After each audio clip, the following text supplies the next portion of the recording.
study is nationalism and sectionalism, as we see the nation growing in a nationalistic idea, but also at the same time dividing into sections. At the end of this unit of study, the U.S. history student should be able to answer these following focus questions in full.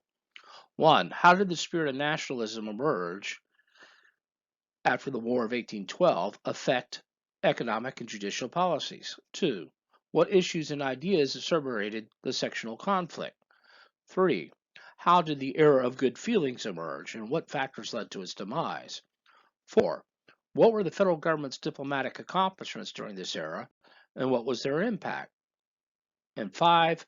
What developments enabled Andrew Jackson to become president? How did this influence national politics in the 1820s? New nationalism.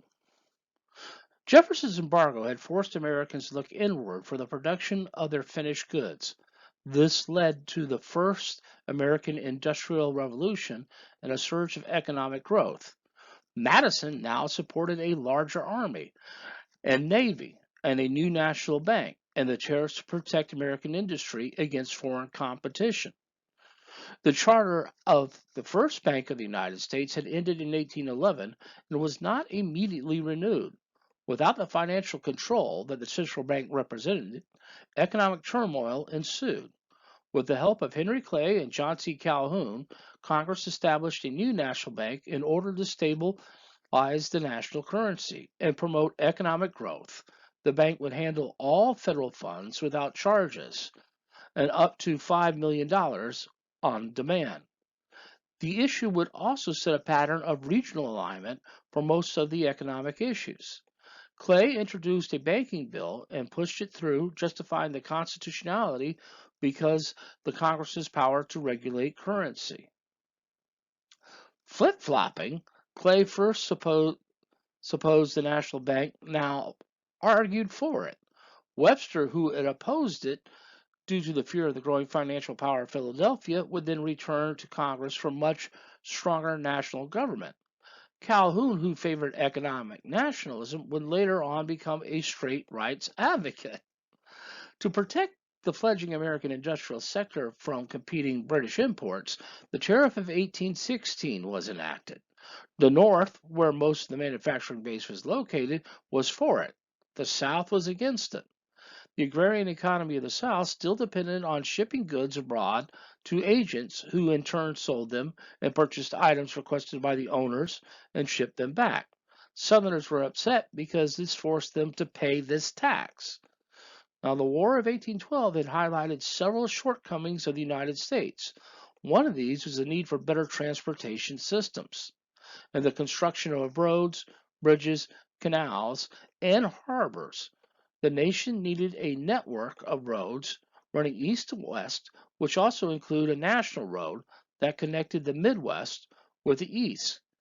Calhoun argued that for eternal improvements in 1817, believing that a national road would help the South support income from the West badly needed transportation infrastructure, opposition from New England, which would gain the least from the projects.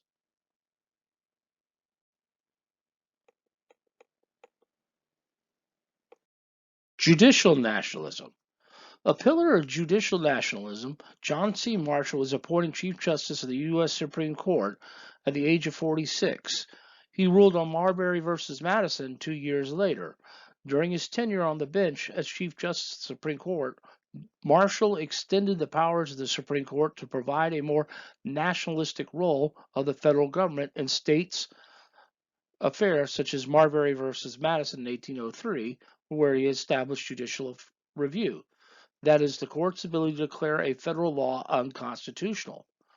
Both Martin v. Hunter Lease, 1816, and Collins v. Virginia, 1821, reinforced this ruling. Protecting contract rights was Dartmouth College v. Woodward in 1819. In 1816, the Republicans dominated New Hampshire legislature and altered the charter 1869 of Dartmouth College, switching the administrator to a state-appointed board of trustees. The old board of trustees sued the secretary of the university, asserting that the legislative act was unconstitutional in violation of the obligation of contracts. After the state court upheld the legislature, the Supreme Court under Marshall held that the charter constituted a contract, ruling the legislative act unconstitutional.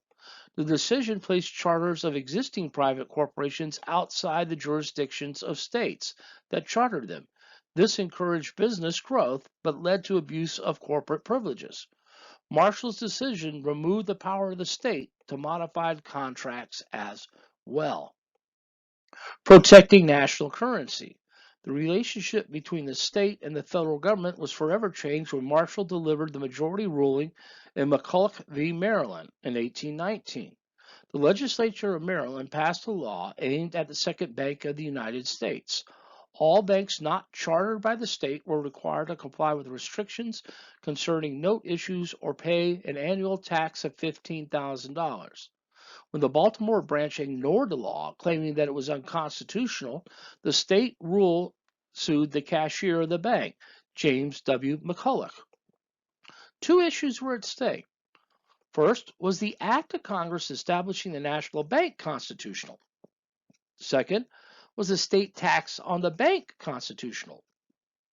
Marshall ruled that a clause in Article 1, Section 8 was purposely left vague to allow Congress to create necessary and proper entities. The powers of the national government were derived from the people and then exercised directly on them effectively, stating that the doctrine of loose construction, although the federal government is limited in its powers, it is supreme in its sphere of action. The government must have the suitable and effective means of execute the power it has. It also denied that states could tax the bank because the power to tax is the power to destroy. Regulating interstate commerce in Gibbon v. Ogden, 1824. In 1807, Robert Fulton successfully invented a practical steam-propelled craft which operated up the Hudson at the speed prescribed by New York law, and obtained a monopoly of steam navigation on the state's waters. Many challenged monopoly, which led to litigation. One challenge involved Aaron Ogden, who was a state-required Fulton-Livingston license, and Thomas Gibbons, who had a federal coasting license and ran a competing boating line between New Jersey and Manhattan. New York courts upheld the state monopoly given to Ogden under Fulton-Livingston. Webster, speaking for Gibson, interpreted commercial broadly and argued that the states had concurrent power over commerce between the states. Marshall, speaking for the court, defined commerce expansively, beyond mere exchange of goods, to include persons and steamboats. Concurring Justice William Johnson, a nationalist from South Carolina, added that the power to regulate interstate commerce was the exclusive right of the national government. Congress is supreme in all aspects of interstate commerce over the state powers, which could not limit Congress. Marshall exerted the right of a nation to regulate commerce over the right of states, whereas states had the right to regulate intra-state, within the state, commerce. The federal government had maintained the right to regulate interstate between states and commerce. Debates over the American system. Henry Clay of Kentucky, as you see in the painting there, entered the Senate at the age 28, despite the requirement that senators be at least 30 years of age. The internal improvements in the creation of industrial infrastructure and the stabilizing of the American economy followed the War of 1812 have been described as the American system. They also called for a more active role of the federal government in the lives of its citizens. The first proponent of the American system was Henry Clay. To win support for a protective tariff in 1824, Clay defined an American system. It contained the protective tariff with a national system of internal improvements to expand the domestic market and lessen U.S. dependence on overseas sources. And the tariff of 1824 included high duties on imported agricultural goods such as hemp, wheat, and liquor to protect Western farmers, and imported textiles to protect New England interests, and iron to protect mining and foraging industries of Pennsylvania. South Carolina had been particularly hard hit by the Depression of 1819. The tariff also increased the prices of their import goods by as much as 50%. South Carolina asserted that the tariffs were unfair as a tax on Southern agriculture for the benefit of Northern industry. It increased protection on iron, lead, glass, hemp, and cotton bagging, but raised the 25% minimum on cotton on woolens to 33.3% and advanced the raw wool by 15%. To convince Western states to support the tariff, Clay called for the federal government to use the revenues to build much needed infrastructure, roads, bridges, canals, and other internal improvements. The American system would raise prices for federal land sold to the public, and the revenues raised from these sales would go to the states to help finance internal improvements. Clay also was in favor of a strong national bank to regulate the national currency. In order for the system to work, each region would have to compromise. Critics argued that the tariffs benefited northern manufacturing sectors at the expense of southern and western farmers. Many western and southern farmers did not like the second bank of the U.S., believing that it would become so powerful and corrupt that it would dictate the national economic future at the expense of states' rights. An era of good feelings. Because of the demise of the Federalist Party, only the Democratic Republicans remained a viable party. President Monroe toured the eastern seaboard north of Baltimore and as far west as Detroit as a symbol of the triumph of the national feeling over party animosity. Americans, especially in New England, warmly received the president so that the Boston Columbian Sentinel referred to the times as the era of good feelings. The designation is superficial and misleading because the seeds of sectionalism were already sown during this administration. Although no formal political parties existed, new party factions arose during this period and new controversies were created, as magnified by the circumstances surrounding the election of 1824. In Monroe's inaugural address, he revealed the extent on which Republicans had embraced the Federalist positions, including a standing army, adequate navy, and government protection of manufacturing. He continued the Virginia dynasty of early American presidents. Monroe followed Madison, becoming another citizen of Virginia to be elected to the nation's highest office. Monroe had served as Secretary of State of War to James Madison. The Panic of 1819. Americans enjoyed a wave of prosperity between 1815 and 1818 that fueled land speculation and credit among rising crop prices. Reduced demand for cotton and food in Europe led to a credit contraction that caused a sharp decline in commodity prices and real estate values. The Panic of 1819 was initiated by the fall in cotton prices after a period of prosperity due to the British textile mills refusing to purchase high-priced American cotton. The Bank of the United States stopped all loans and called in debts, stimulating a depression that hit the West the hardest.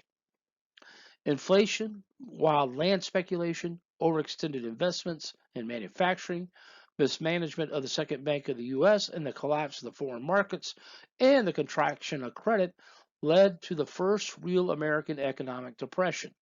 State banks, in order to generate loans, issued even more paper money. Specie payments strained the resources of the state banks and caused failures and hardships for debtors, especially in the Southwest. Congress would cancel the easy credit terms of the land law of 1800. Squatters often settled on land and improved government land, but that was not yet for sale, and widespread resentment against the national bank was created in the West. The Missouri Compromise of 1820.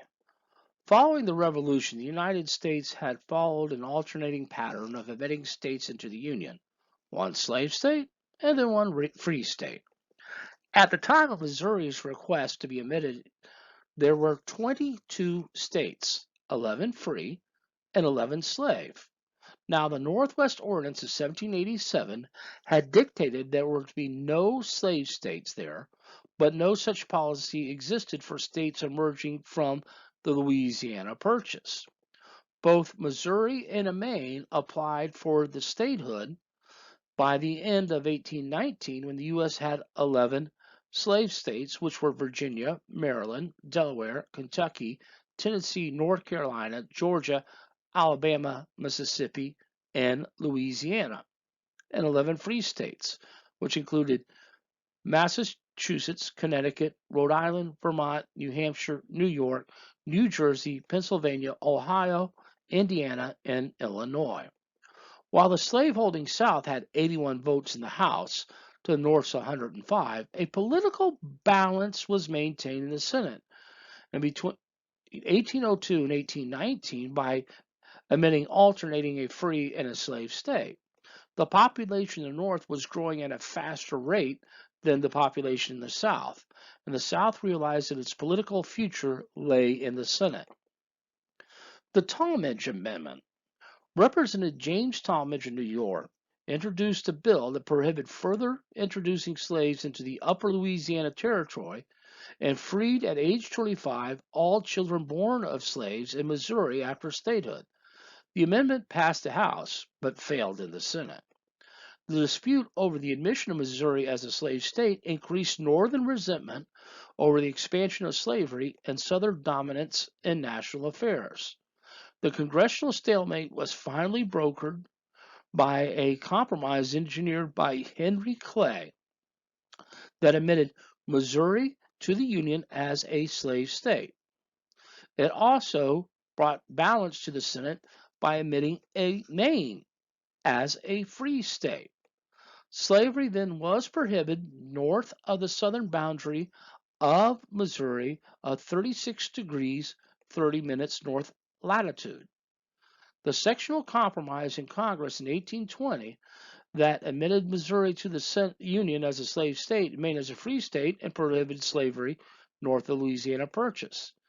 The Missouri Compromise attempted to claim the growing distance differences beyond the issues of slavery. Eventually, the state that had admitted an agreement had reached that no more slave states would come to the end above the 36 degrees 30-minute parallel. Nationalist diplomacy. After the conclusion of a war in 1812, the United States never fought another war against Great Britain. In fact, over the time, the two nations grew close to one another through diplomatic means. Secretary of State John Quincy Adams negotiated several treaties that influenced the future of the United States. A new era of Anglo-American cooperation was opened with the signing of the Rush-Bagot Agreement and the Anglo-American Accords. Under the Rush-Bagot Agreement Treaty of 1817 between the United States and Great Britain that effectively demilitarized Great Lakes by sharply limiting the number of ships each power could station on them. And the Anglo-American Accords, a series of agreements reached in the British-American Convention of 1818 that fixed a western boundary between the United States and Canada at the 49th parallel. This allowed for the joint occupation of the Oregon country and restored to America's fishing rights off Newfoundland. Florida. The United States now stretched from the Atlantic Ocean to the Rocky Mountains, with only Spanish America keeping it from straddling the continent. However, Spain still controlled the territory of Florida and a narrow bit of land from its panhandle to the Mississippi River. This area was lawless zone that bandits and Indians frequently used as headquarters because pursuers from America legally could not follow them into the Spanish territory. The Seminole Uprising. A fort in the Spanish-held East Florida was built by the English during the War of 1812, had become a refuge for runaway slaves and hostile Indians. The Seminoles subsequently began raiding American settlements along the Georgia-Florida border. Because of the threat to the Georgia border, the U.S. government sent an expedition which destroyed the fort in July of 1816. In November of 1817, U.S. soldiers attacked the Seminole village of Foultown near present-day Bainbridge, Georgia, and a battle ensued. And in retaliation, a group of Seminoles laid siege to a boat carrying reinforcements to Fort Scott on the Apalachicola River and killed 43 men, women, and children. Enter Andrew Jackson. To combat Seminoles on the Florida border, Andrew Jackson was dispatched with 2,000 troops in December of 1817, with orders to pursue hostile elements, usually runaway slaves and Indians, across the border as far as the Spanish post. Jackson wrote Monroe in the letter that if given the word that Florida was desirable to the United States, he could accomplish the task in 60 days. When nothing was said from Washington about the letter, Jackson interpreted that it was approval and proceeded to seize several Spanish posts. The First Seminole War would arise, and Jackson would lead troops against the Seminole villages on Lake Micoquille and along the Suwannee River, destroying them as he went. In addition, he seized the Spanish military post to what is now St. Mark's and then proceeded to take the Spanish-held town of Pensacola. During the campaign, Jackson captured, court-martialed, and executed 2 British traitors, Alexander Arnaud and Robert Ambrister, as well as Native American leader Francis the Prophet for aiding the enemy. Although British public opinion was incensed, Britain took no action. A debate in the U.S. Congress, however, led by anti-Jackson forces, especially Henry Clay in the House, produced unfavorable reports against Jackson, but no proceedings were made against him. In Southwest, however, popular approval of Jackson's Seminole campaign, which brought all of East Florida under U.S. military control, kept Monroe from taking action against Jackson. In the Adams-Onis, or Transcontinental Treaty of 1821, Jackson's raid strengthened Monroe's hand diplomatically because while Jackson moved military against Spanish Florida, Secretary of State John Quincy Adams was negotiating with Spain's Foreign Minister Louis de Aulnay over the Louisiana Purchase western boundary. After accusing Spain of aiding and abetting hostiles against the United States and asserting that the U.S. acted in self-defense, the U.S. minister in Madrid issued an ultimatum: either protect and control Florida or cede it to the United States. Spain's argument to relinquish its territory in Florida to the United States under the terms of the 1819 Transcontinental Treaty. Spain also surrendered all claims to the Pacific Northwest and agreed to a boundary between the Louisiana Purchase territory and the Spanish Southwest. Continuing his diplomatic success on land issues, in 1824, Adams completed a treaty with Russia, which defined the Oregon's territory southern boundary. The Monroe Doctrine. During the French Revolution, Spain had ignored its Latin American colonies, and they had rebelled against their motherland. Great Britain, although was not sympathetic to the Republican governments in Spain's former New World provinces, it did not want to revival or an extension of Spanish or French power in the New World, hoping to keep open to British commerce the rich markets of Latin America. Secretary of State Adams believed that the United States should act alone to assert its strength and independence in order to create an American system in the Western Hemisphere. He also believed that Britain could not be trusted to be disinterested. Britain desired a U.S. renunciation of plans to take Cuba in exchange for the cooperation. The French were not a threat, and Britain controlled the Atlantic seas, and seeing Russian designs in the Pacific as a greater threat. The Monroe Doctrine was announced the U.S. policy in an annual address to Congress in 1823, essentially John Quincy Adams' idea on foreign affairs in the Western Hemisphere. The Monroe Doctrine parts were the following: non-colonization. The American continent should no longer be seen as subject of future colonization by European powers. Second, the United States was the guardian of liberty in the New World. Third, non-intervention. Because the political system in the Americas was essentially different from the Europeans, the U.S. would consider it dangerous to its peace and security if any attempt by a European power to extend their political system to any point in the Western Hemisphere. The establishment of American autonomy and foreign relations. Now, in return, the U.S. would not interfere with existing colonies or dependencies of Western powers in the New World with the internal affairs of European nations, nor take part in European wars of solely foreign interests. The assertion that America would not interfere in the European internal affairs. In other words, Europe, stay out of our backyard, we'll stay out of yours. Now, the United States did not have the military power to back it up. However, Great Britain, which approved the decision, did. And at the time of its announcement, the world's powers took little note of it, but it would serve as the classical definition of the U.S. role in international affairs. Although it is a major significant emerged only in the middle of the 19th century, the Monroe Doctrine would become the cornerstone of U.S. foreign policy. The rise of Andrew Jackson. When Andrew Jackson was 14 years old in 1781 during the American Revolution, a British officer with his sword left ugly scars on his head and hand, and after this event, Jackson despised the British. Jackson would earn a law license and move to Nashville, Tennessee in 1788, where he fell in love with Rachel Donaldson Robards, who at the time was not legally divorced from her husband. Jackson had a quick temper. He was not afraid of dueling. He fought a duel against Charles Dickinson, claiming that Dickinson had not paid off a racing bet and insulted his wife. Jackson allowed Dickinson to shoot first. Dickinson shot Jackson in the chest.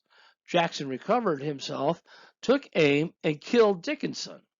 This would be one of 32 duels Jackson was involved in.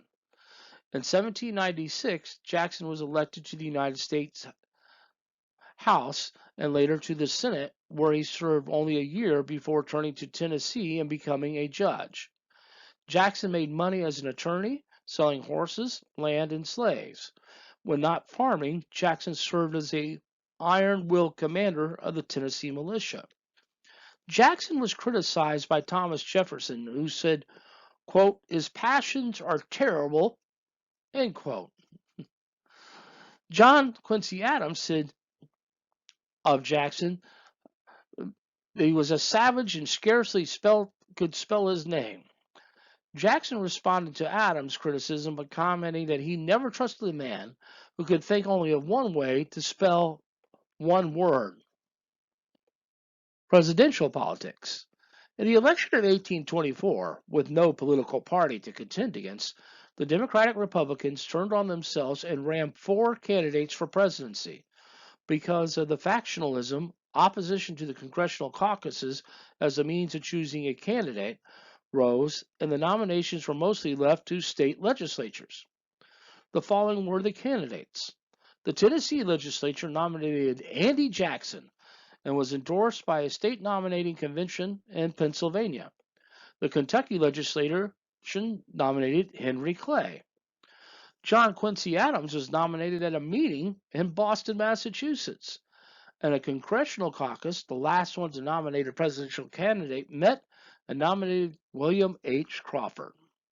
During the campaign, Crawford was virtually eliminated by a paralytic stroke in September of 1823. John C. Calhoun had allowed his candidacy to be announced in 1821, withdrew to run for vice president for both John Quincy Adams and the Jackson tickets. Discussion among Southern and Western candidates strengthened Adams' position. Adams' support of the American system brought him close to Clay, who had strong differences with Jackson. Jackson attacked King Caucus and supporting the right of the people to choose their own president and received the most of the popular votes. The election resulted in no one winning an electoral majority, and the election was thrown into the House of Representatives to decide on the top three candidates, Jackson, Adams, and Crawford. Now, as we see as the electoral results in the popular vote, Jackson had the popular vote, but the popular vote does not elect a person president. It's the Electoral College that elects a person as president. And according to the Constitution, Jackson, Adams, and Crawford will be decided in the House of Representatives. Henry Clay did not garner enough percentage of the votes of the electoral vote to make the cut. Once the election was thrown into the House, each state got one vote, regardless of how their citizens voted. In the end, John Quincy Adams won the presidency, although he had lost a popular vote and had come in second to Jackson on the electoral vote. He nominated his fellow candidate in 1824, Henry Clay, who was also Speaker of the House, to be his Secretary of State. As most past presidents had served as Secretary of State, and Secretary of State, as we've seen, has been a springboard to the presidency.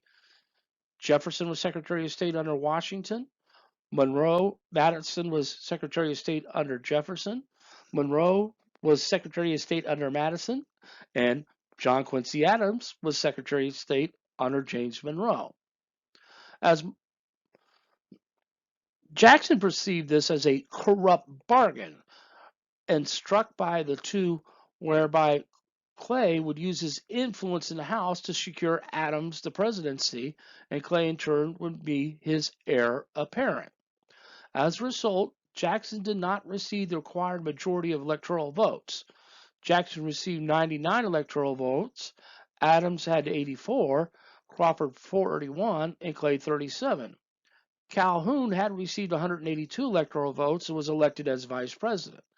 With the election being settled in the House of Representatives between the three highest vote getters, thus eliminating Clay, who then backed Adams. The state legislature of Kentucky was instructed their representatives in the House to vote for Jackson, but Clay convinced them to vote for Adams instead. And in February of 1825, Adams received 13 votes to Jackson's 7 and Crawford's 4. The election of Adams ended the Virginia dynasty. The corrupt bargain was the nickname given by Representative George Kramer of Pennsylvania, discharged Clay in an unsigned letter with making a corrupt bargain before the House vote. When Adams offered Clay the position of the Secretary of State, the charge was given credence, and a charge repeated by Jackson all the way up through the next presidential election. John Quincy Adams. Adams believed that the federal government should finance a national transportation network, create a great national university in Washington, D.C., and support scientific explorations of the West, and build an astronomical observatory, and establish a Department of Interior to manage the extensive government-owned lands. National Republicans and Democrats newspapers said Adams was behaving like an aristocratic tyrant, and Congress revealed that it would not approve of his proposals. Due to his presidency, Democratic-Republican Party split, creating a new party called National Republicans. Then in opposition named themselves Democrats. They were the strongest in the South and the West, as well as the working class in large eastern cities. The Democrats were the first party to recruit professional state organizers, such as Martin Van Buren of New York City. And party loyalty became the most powerful weapon to Democrats could muster against the privileged aristocracy. Critics said Adams sometimes was known as the old man eloquent and had the depth and breadth of a diplomatic experience that helped cause him to be ranked among the top diplomats. His presidency, however, was undermined by many of Jackson's supporters who portrayed him as an aristocratic elitist and out of touch with the needs of the common man. After his one-term presidency, Adams briefly retired to Massachusetts and then was elected to the House of Representatives. He was the only former U.S. president to serve in this capacity after the presidency. He became famous for his fight against the gag rule, which said you could not speak about slavery in Congress, and for being a staunch abolitionist. The Tariff of 1828. The Tariff of 1824 did not stop British competition with wool growing and woolen textile interest. Northeastern interests introduced a bill in 1827 to substantially raise import duties that make the importation of those articles virtually prohibited. Although the bill passed the House, Vice President John C. Calhoun cast the decisive vote in the Senate, agreeing with the anti-tariff force. This created the Harrisburg Convention, where 100 delegates from 13 states met from July to August 1827 and called for higher duties, generally a minimum valuation principle on textiles, additional to duties on hemp, flax, hammered bar iron, and steel and other goods. In the South, there was opposition because the South depended on the world market for disposal of agricultural commodities and imposed a protective tariff because it caused an increase in manufacturing goods. Thomas Cooper, in a speech in Columbia, South Carolina, condemned the economic ambitions of the North as a menace to Southern equality in the Union and suggested that the South would reevaluate its role in the federal union, facing either submission or separation. The Tariff of Abominations. In May 1828, the dominant Jacksonian faction in the 20th Congress exploited the tariff issue to discredit President Adams, expecting New England's vote to back Adams and Southerners to agree with Jackson. The Jacksonians submitted a tariff on January 31st, 1828, with such high duties there was no way a section was going to expect to vote for it. Adams would then get blamed for the defeat of the measures, and the protectionist in Pennsylvania steel industry would be alienated from Adams. Middle State and Southern Alliance would vote down every attempt to amend the tariff, expecting for it to be defeated. When it was finally put to the vote, the measure passed the House 105 to 94 and the Senate 25-21, raising the tariff to its highest levels before the Civil War. Because it embodied the principle of protective tariffs, New England legislatures voted for it despite its deficiencies. To the Jacksonian surprise, Western and Middle State Jacksonians voted for the measure as well, deprived the Clay Adams faction of a campaign issue. John C. Calhoun wrote the South Carolina Exposition and Protest in 1828, where he declared that a state could nullify an act of Congress that it found unconstitutional, such as the new tariff. The South Carolina resolves, the South Carolina legislature passed 8 resolutions calling the tariff unconstitutional, oppressive, and unjust, and they were joined in protests from Mississippi, Georgia, and Virginia. The South Carolina Exposition and Protest stated that with the resolutions was a lengthy essay written but not signed by Vice President John C. Calhoun, espousing the theory of state sovereignty and minority rights. Calhoun formally abandoned nationalism, maintaining that states possess the right to determine if acts of Congress were constitutional or not, and states' rights doctrine. With it, Calhoun identified himself with the particular views of states and his section. Democrats. Andrew Jackson was nominated by the Tennessee legislature on October 1825. He resigned his Senate seat to run for president. Vice President John C. Calhoun was placed on the ticket with Jackson. The National Republicans in Harrisonburg, Pennsylvania nominated John Quincy Adams for a second term and Adam Richard Rush of Pennsylvania for vice president. During the campaign, Adams' supporters denounced Jackson as a hot-tempered, ignorant barbarian, a gambler, and a slave trader whose on violence he resisted as a cold-blooded killer. They also claimed that Jackson lived in adultery with his wife. The fact that they did not live together as husband and wife for 2 years in the mistaken belief that her divorce from her first husband had been complete. As soon as the divorce was official, Adams and Rachel remarried to end all doubts of their status. Jackson blamed Clay for spreading the slurs. The Jacksonians also condemned Adams as an aristocrat and a monarchist, a career politician that never held a real job and had been corrupted by the courts of Europe. They even claimed that Adams' time as ambassador to Russia, he acted as a pimp, delivering young girls to serve as the last Tsar Alexander I. Jackson was seen as the people's champion by farmers, the working class, and as a planter, lawyer, and slaveholder, he had the trust of Southern political elite. Jackson believed in small government, individual liberty, and expanded military and white supremacy. Adams supporters referred to Jackson as a jackass. The jackass will become the symbol of the Democratic Party.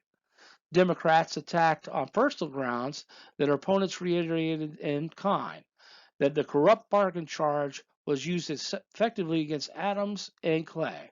And Jackson was hailed as a military hero, champion of the common man, and supporter of the American system. The common man in politics. Jackson's campaign appealed to the common voters, many of whom were able to vote in a presidential election for the first time. New Jersey, Maryland, and South Carolina had abolished property and tax-paying requirements in order to vote. After 1815, the states of Indiana, Illinois, Alabama, and Mississippi gave voting rights to all white men, regardless of property. In 1824, 21 of 24 states had dropped the property requirements. This democratization of politics also affected many free black males in northern states, half of which were now allowed to vote. Jackson, as a frontierman of humble origins and limited education, who scrambled up the political ladder by sheer tenacity, symbolized this democratic ideal. Labor politics. The working class became an important political force in the form of the Working Men's Party organization in 1828 in Philadelphia. The Working Man's Party also was in favor of compulsory education. In other words, all children should have to attend free public school. They also called for the ending of imprisoning people in debt and supported a 10-hour workday. And union members loved Andrew Jackson.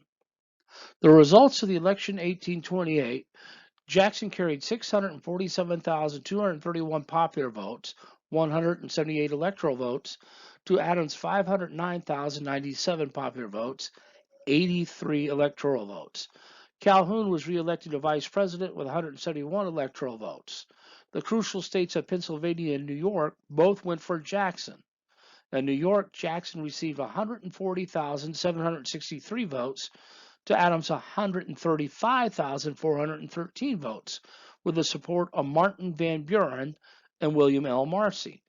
New York leaders who had gained control over the old Republican machine and maintained power by exercising the spoils system. The retirement of John Quincy Adams. Adams had served as ambassador, senator, secretary of state, and one term as U.S. president. Following his defeat for re-election in 1831, Adams returned for 17 years to the House of Representatives from Massachusetts, earning the nickname Old Man Eloquent. He fiercely opposed the expansion of slavery, seeking to limit its movement into the newer states. In 1848, he suffered a stroke in Congress and died a few hours later. His ghost is said to roam the House chamber still. Ooh. And so ends our study of nationalism and sectionalism.